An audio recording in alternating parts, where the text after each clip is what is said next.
Primero te diría que el tema me interesó y un poco mirado desde el presente.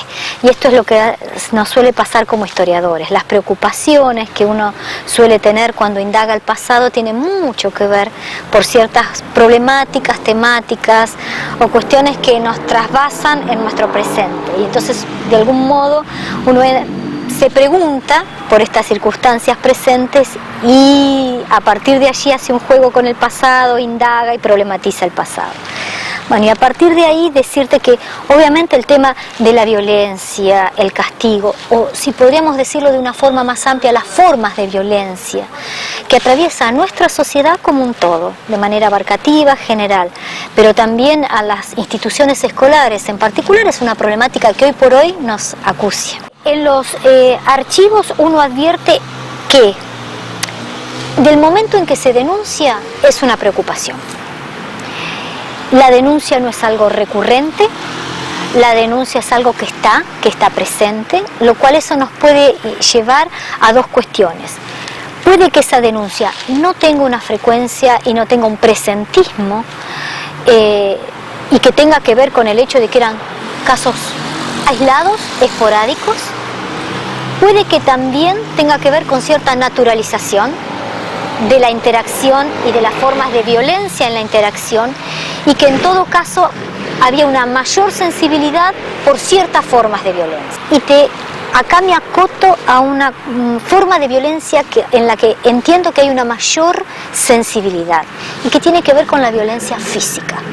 En ningún momento en los archivos, desde el punto de vista histórico, te aparece la otra forma de violencia que nosotros hoy también la categorizamos como violencia, que es la verbal, que es el denostar, ¿sí?, al otro, ya sea en la relación del educador o de la educadora con sus alumnos, ya sea en la interacción entre los alumnos, la interacción entre docentes y directivos. Eso no te aparece en los archivos. La denostación verbal, que es una forma de violencia, eso no te aparece.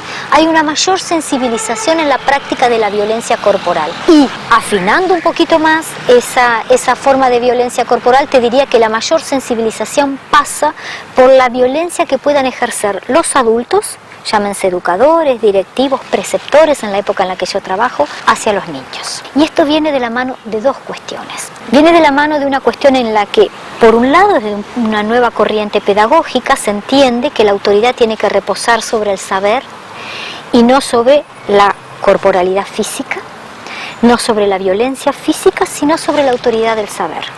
Y eso debe limitar el ejercicio de la práctica del castigo. Y en segundo lugar tiene que ver con una connotación política del contexto en el que yo trabajo. En un contexto en donde el niño deja de ser un adulto pequeño y se lo va a considerar a un niño como un sujeto en sí, pero que al mismo tiempo está pensado hacia el futuro, como un futuro ciudadano. Entonces, la humillación a la que es sometido públicamente un niño que es castigado físicamente, lo degrada en su condición de futuro ciudadano. Lo iguala, lo emparenta, lo aproxima a otros sectores sociales, a otras etnias que en aquel momento circulaban por la Argentina, como pueden ser negros, mulatos, aborígenes, en donde sí te diría, está aceptada y consensuada la práctica del castigo físico como disciplinador. Entonces, esto es un tema. Por un lado es cómo se está percibiendo a ese sujeto niño a ser educado como futuro ciudadano, y hay que moderar las prácticas del castigo físico atendiendo a que no se lo debe humillar, ¿sí? La otra tiene que ver con esas corrientes pedagógicas. ¿De qué época aproximadamente? Estamos hablando muy tempranamente del siglo XIX, 1800, 1810, la Asamblea del año 13.